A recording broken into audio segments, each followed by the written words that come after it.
Hello and welcome or welcome back to my channel. My name is David Novak. So today I'm going to do a deep dive into one of my books, The Soul's Refinement.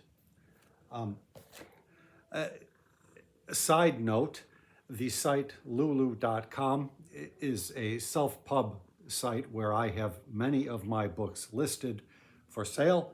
There is a Black Friday sale going on right now, and if you click on the link in my description box and go there, you can look over a whole assortment of books. I think 24 different books. Some of them are chapbooks.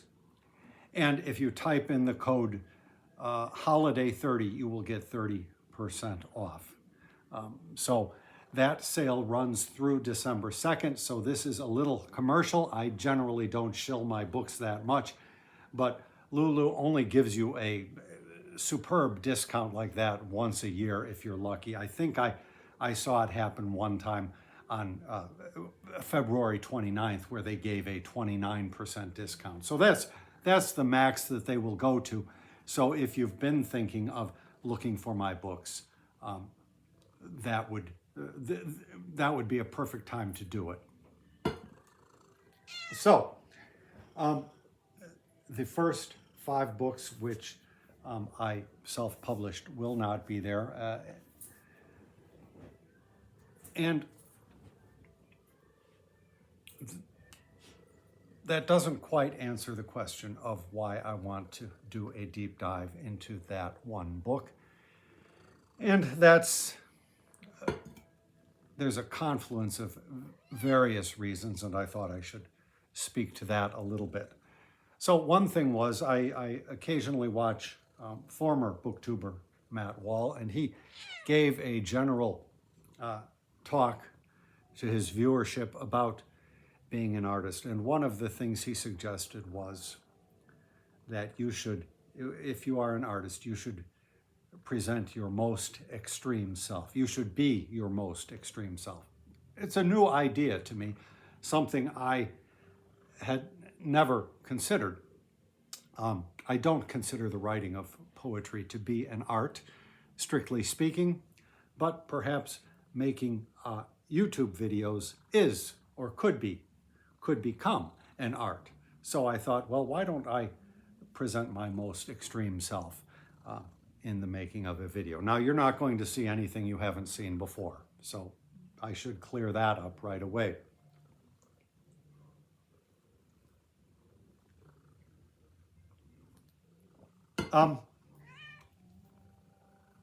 And in order to focus on the soul's refinement, I need to give a brief overview to my illustrious writing career to that point. I think I was about 30, having devoted a good decade, more than that, to writing poetry and learning the craft with middling success. I decided that I needed to assemble what poems I had into a book so I could say that I had a book. And this was what I wound up with, Embodiment and Release. So it's just a collection of poems. She gives me these little love bites. And so that was my first book. Now, the order that these things came out, print-wise, is not the same, but I would call this my first book. But at other times, you might hear me refer to this, my second book, as my first book, because this is a series of sonnets intended from the get-go as a sonnet sequence. And it was the first book of poetry that I completed as such. So it's not just a rude assimilation of disparate pieces. So this is my second book. I got myself a nice blurb from Richard Wilbur on the back cover. You had to do all of this kind of legwork yourself. I suppose one still does. So then my third book came along, and that was this one. Basically, I took the sonnet and used it as a stanza itself. So the poems are much longer. I read one on this channel the other day. It was the poem about getting baptized. So this was written in the year 1996, I'm pretty sure. Yeah, 1996. Written in 1996, but did not come out till later. That was leading up to, though I didn't know it at the time, my big poem, the Requiem, big fat poem, 404 pages, I believe. Yep, 404. And that was when I decided I was done writing poetry. But then the World Trade Center disaster occurred. The towers coming down in New York City. And it prompted me to come out of retirement, and I wrote the book Against Holy War with the picture of my dog at that time on the back cover.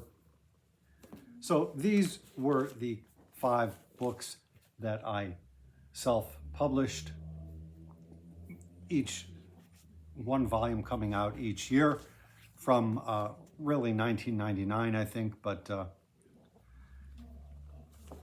and then the next book that I wrote was Fascist Heart, and I had given up self-pubbing at that point, but then a decade later or what have you, I got onto Facebook and I knew that self-pub existed, and so I thought, well, I might as well put out all of these books. I have a good number of books that I wrote. You can see some of the titles here. And so Fascist Heart was the first book that I put up at Lulu.com. And then, as I say, it's followed by maybe 20 more books and a number of chapbooks. So you will not find these first 5 there, though they do have analogous works. So instead of the Requiem, you will find a title called the Resurgiad. Instead of sonnets, you will find a second series of sonnets. This, if I call this my first book, that second series I would call my last book. You will not find the Soul's Refinement there, but you will find a couple of analogous books, The Soul's Restitution and The Soul's Perpetuation. Terrible choice of colors. One does what one can. So these 3 might be considered a pair. There's not a lot thematically that connects them, but in terms of form, there are similarities. So I'm just trying to give you a sense of where the Soul's Refinement fits into the picture. It also was a book which utilized a lot of quoted material. So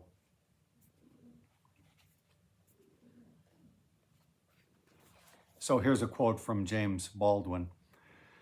The white man's unadmitted and apparently to him unspeakable private fears and longing are projected onto the Negro. The only way he can be released from the Negro's tyrannical power over him is to consent, in effect, to become black himself. The price of the liberation of the white people is the liberation of the blacks, the total liberation in the cities, in the towns, before the law, and in the mind. So There's the quote up there. And for all of these quotations that I used, I had to go through the whole permissions process, which was an ordeal. And so the later two books that are sort of paired with it, I forewent that, I guess you would say. I did not bother putting quotes, which was a disappointment to me because I enjoyed such quotations very much. Now I just post quotes that I find and that I like on the community page or tab with YouTube. Sometimes I put them up on my Facebook as well.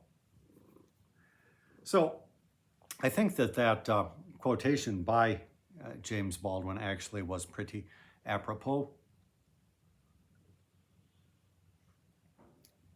I did a video a few days ago in which the subject of Cormac McCarthy came up.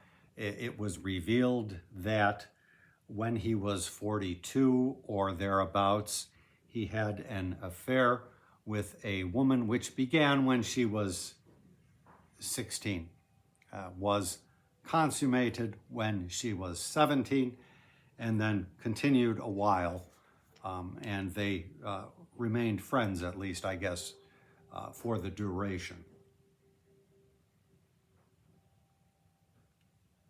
And people have a hard time with that. Well, I understand that. Before I go into that, let me read you a quote from John Stuart Mill. His autobiography, this is a terrible copy. John Stuart Mill's autobiography. It's a very early book that I read.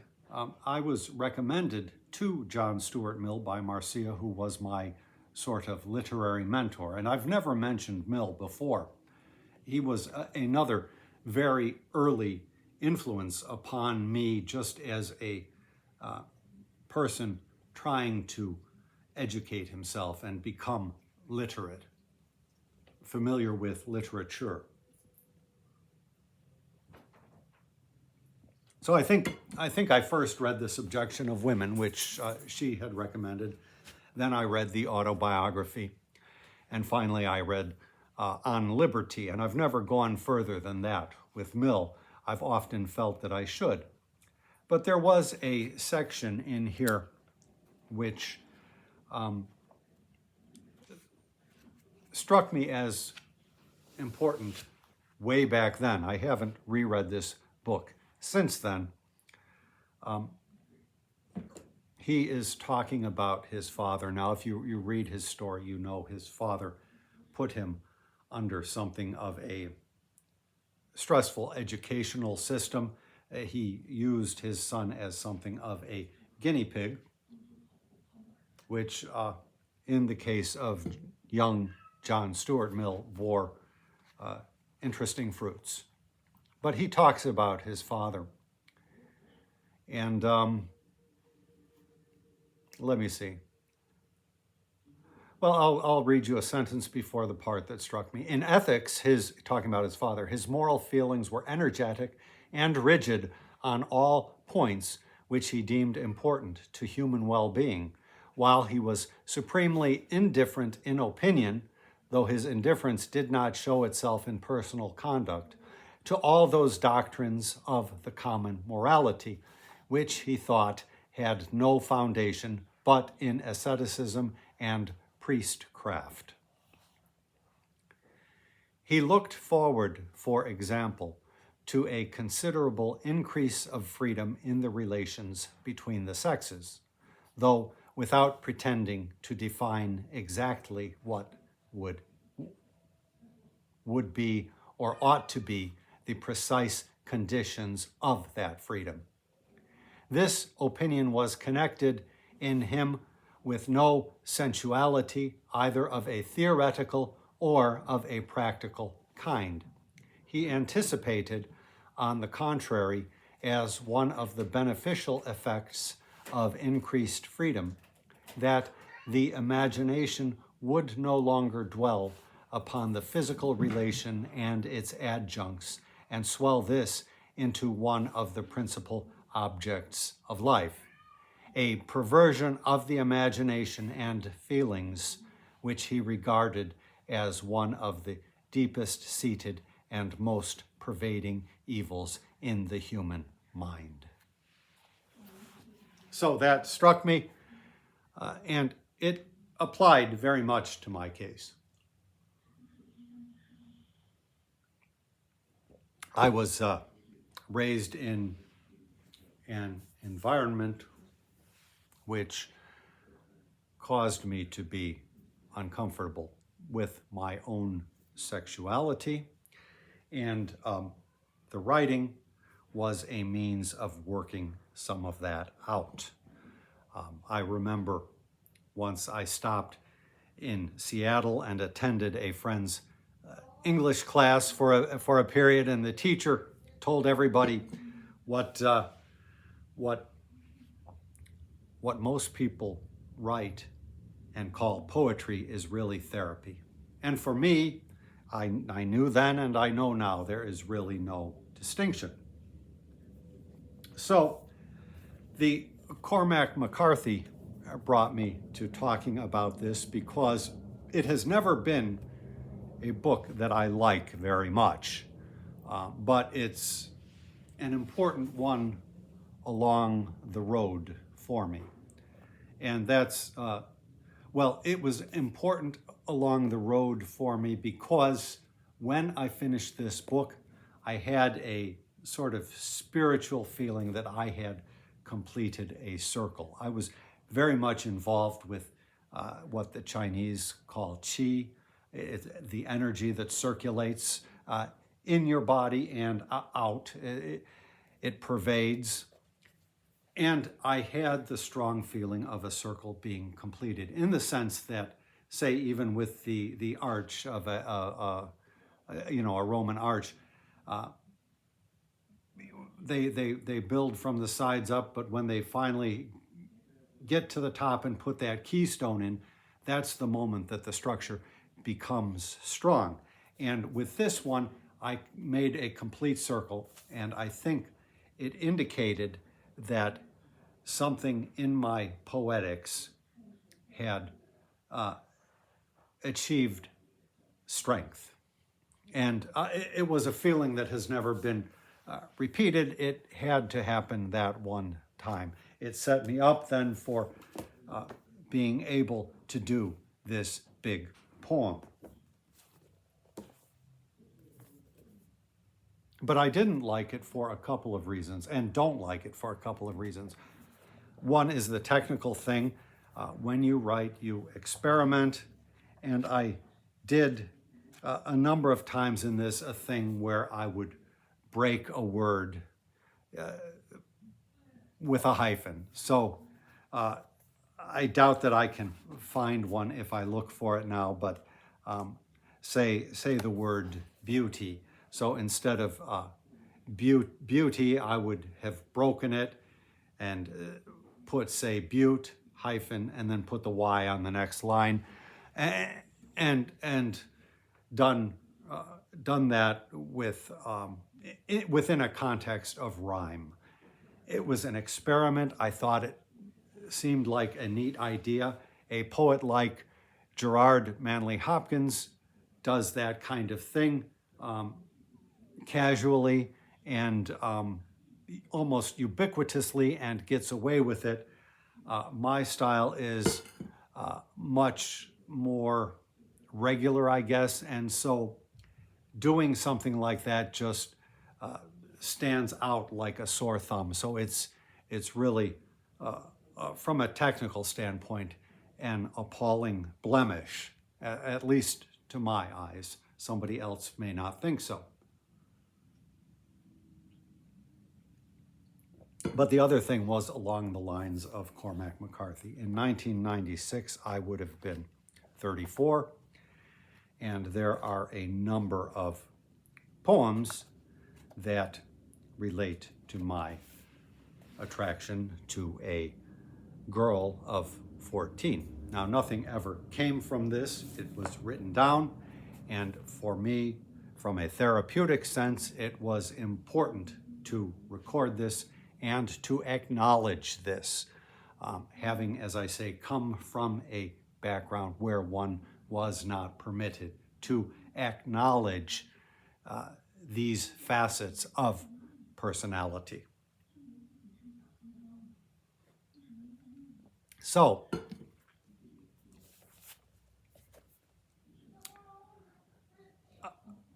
I made my statement, and I evolved from there. The first 5 books that I wrote, actually the first 6, are the books that I remember the most. And then after that, I do remember some of the books that I wrote for different reasons. As I say, I wrote another book titled The Resurgiad, which I remember because it was big. I have a book of villanelles titled The Condemnation. Actually, I have 3 books of those. I tend to do things in groups of 3, if you haven't noticed. And I remember that because it was a response to the Bush administration-led attack upon Iraq. The invasion was imminent, and I had tried to protest it. That protest did not go anywhere, and so I wanted to knock out a book of poems, The Condemnation, expressing essentially my feelings of condemnation for the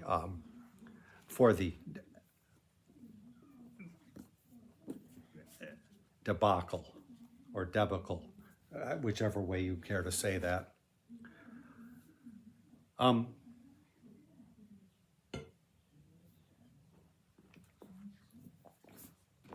This book was memorable in other ways as well. For one thing, for a while, let me just show you this, the Evanston's beacon, and there's the ComEd truck. What is it? ComEd massacres Evanston trees. And actually, I had been working up in Evanston when that massacre occurred, and I remember standing on the L platform waiting for the train. It was a super hot day in the 90s. Of course, the kind of day that we expect to have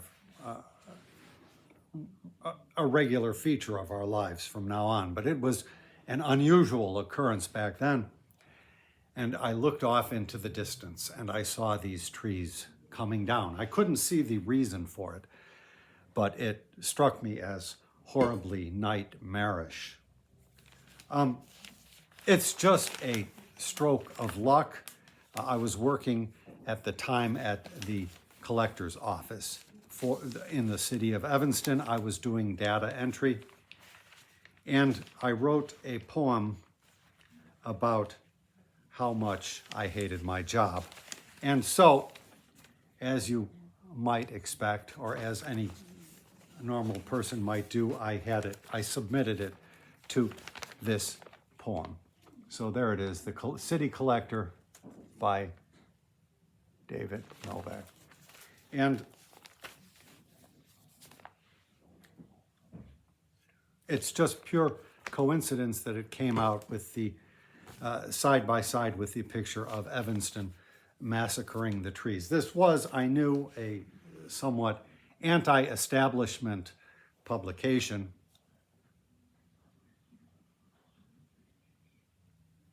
And the poem is nothing more than your typical, ooh, I can't stand this job sort of poem. But they printed it. And as you might expect, let's see when this was, January 1996. So let's see what the next issue is. Oh, February 1996.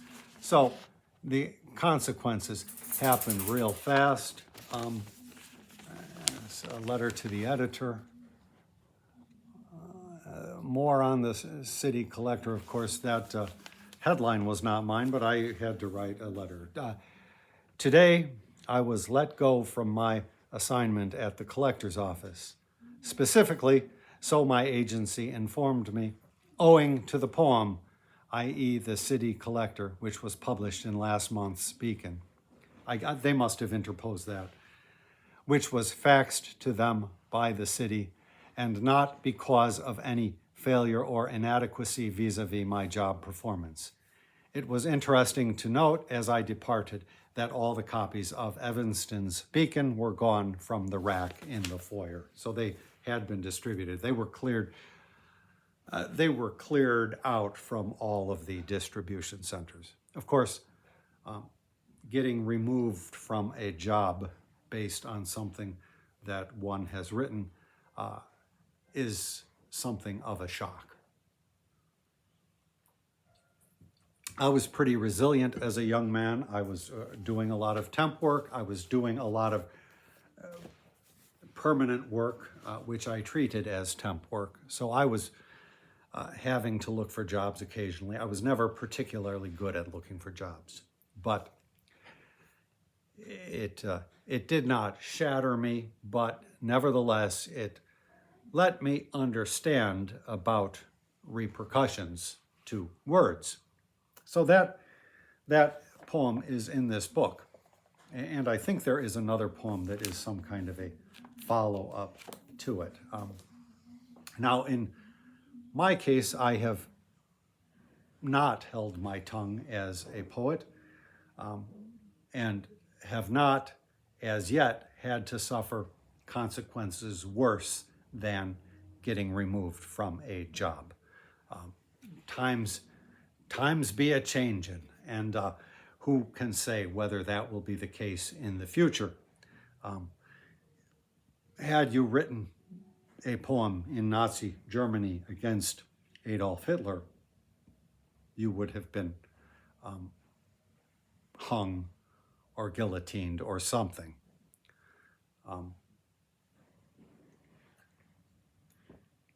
And if you had written a poem against the Prophet Muhammad during his day, you would have been taken care of equally.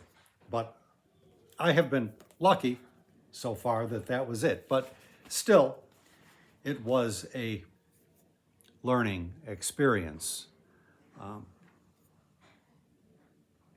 The odd thing about that, this is almost 30 years ago. The poem was innocuous fare. It was a clerk, a data entry clerk, bemoaning how much he disliked his job. Now, I was at the time witness to other things. The city collector's office was where people would pay their tickets. And there was a police officer named Diggs who racked up so many tickets in his capacity as a private individual. Everybody talked about him all the time. His backlog of fines were in the tens of thousands of dollars, I believe. It was interesting. And he was the police officer who went around and put the Denver boot on the wheel of these scofflaws. I knew about that, but I didn't say anything. And then that story got even weirder. For a while, the city of Chicago had some kind of scandal in the very same department. And that week, miraculously, a stranger showed up at the city collector's office and paid all of the fines of this officer, Diggs. Very interesting. I'm revealing dirt from almost 30 years ago because why not? But they were upset because of a poem of complaint. I mean, well, I won't bother you with the lines. As I say, this book is not one that you will find at Lulu's sale, but you can find it used online from any vendor. It's, as I say, it's not one of my favorite poems.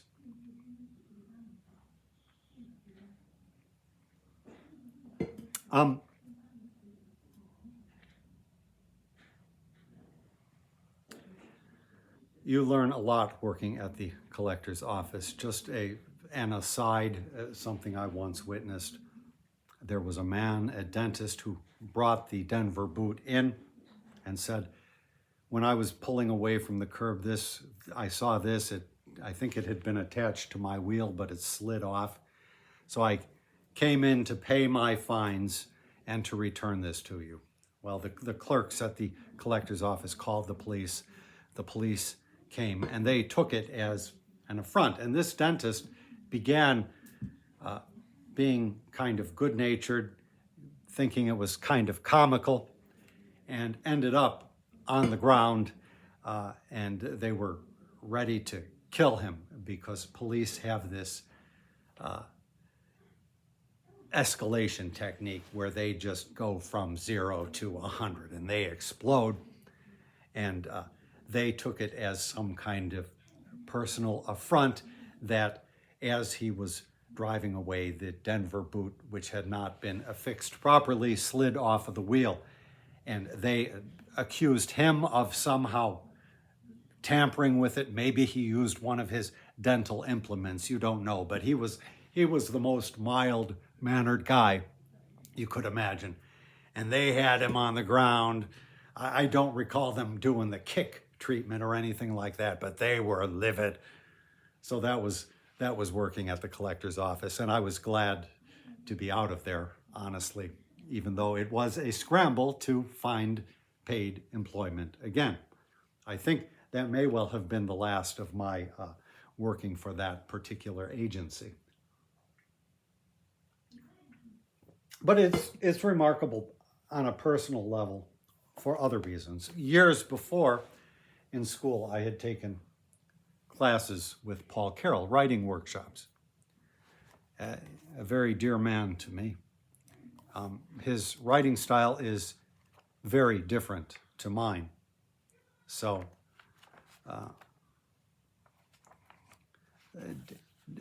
De Medici slot machine after Cornell. Joseph Cornell is an artist who makes these little boxes, these eyes an accusation or quiet question containing its own answer. This blown-up sear, black and white snapshot that cannot rot. A noble youth of Florence in satin pants and ruffle, middle finger crooked in fear of or elegant disdain, and so forth. That was his style of poetry. He opened up the world of poetry to me and to all of his students, except for the ones who couldn't stand him. And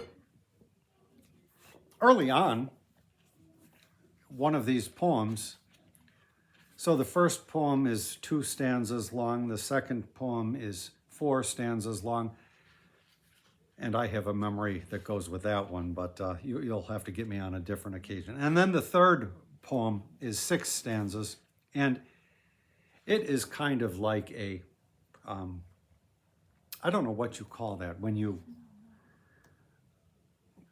Lord, were I not a poet but myself, were I not this tenacious, weary student of dusty volumes placed upon the shelf, brimming with their ideas, wise and prudent. So it was a declaration of poethood, I guess you would say. And I was pleased with that poem, and I sent it to Paul. He had retired from his position in the school. I had not seen him for 10 years, I would imagine. And he sent me back a real lovely letter. And I wish when I had been down looking for these things, I had thought to bring that up. It was a very sweet letter. He said that he was all effusive. And he said he thought that the poem was so good when he read it that he fell off of his wicker chair. So I thought that's really high praise coming from Paul. I really appreciated that. And then in the course of the year,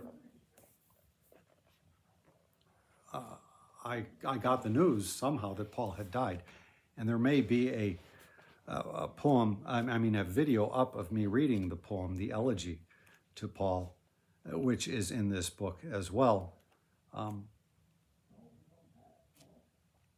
And so it's got that declaration poem, it's got the elegy, it's got a poem for the inaugural of Bill Clinton, which I've read here somewhere or other. It's got the poems for that 14-year-old girl, 14 or 15, something like that. And the like. It's got all of these really nice quotations. And what is the page length of this? So the page length is 180. I wonder what these are. Oh, okay. Well, this is 185, the soul's perpetuation, and this one is also 185. But these three books are about the same length. They're not exactly. This one, of course, has all that quoted material, and one of these two books has a couple of extra lines or something like that. It's been a long time since I've looked at them, and as I say, I do not look at all of these books. It's not to say that I think that they are of less quality than the earlier books, but the earliest 5 or 6 are the ones where I was learning, and so they impressed. Oh, here's the. Sorry, I'm losing it right now. So the first one that I did was Embodiment and Release. The second one was Sonnets. Oh, the third one was that one. That's why I couldn't find it. The Soul's Refinement. Then the fourth one was the Requiem. The first one that I published, though. The fifth one was Against Holy War. And the sixth one was Fascist Heart. Now, Against Holy War and Fascist Heart are a paired set, if you will. I said I often will do things in threes. In this case, there does exist a third book of similar format.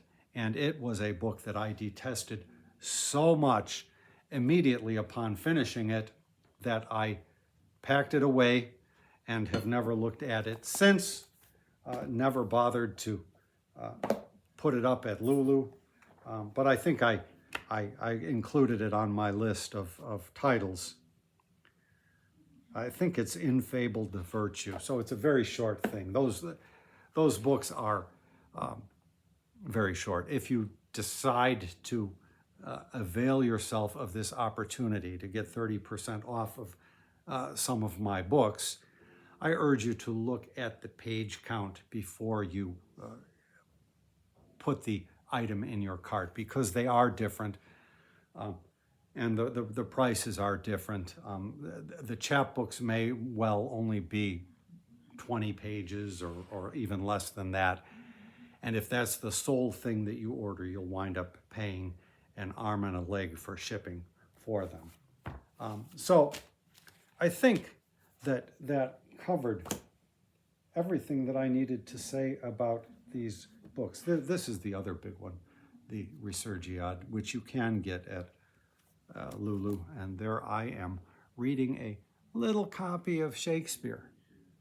My friend Marcia, whom I mentioned, took this photo in her backyard. It actually is across, well, there's a big street across that street from here, and they've, some condos went up on the next street and they needed parking, so they demolished the building that was behind her building. And so instead of having a lovely backyard with trees, it put her backyard onto this road that is like a highway. And shortly thereafter, she moved away from that abode. So that's just a look into life in the city, Chicago. And I thought I would go deep into the soul's refinement. So if you have any questions about that, which you probably won't, please feel free to put them in the comments section. As I say, trying to get those permissions for the quoted material was such an ordeal. I determined never to do it again, but I have thought maybe one day I should just do a dedicated reading of that stuff. I think what's permissible on YouTube, if it's less than a minute or what have you, is not so tight as things were, or as I thought they were back in the year 2003 or whenever that book came out. As I say, it was written in 1996 when I would have been 34. Thank you very much for stopping by my channel.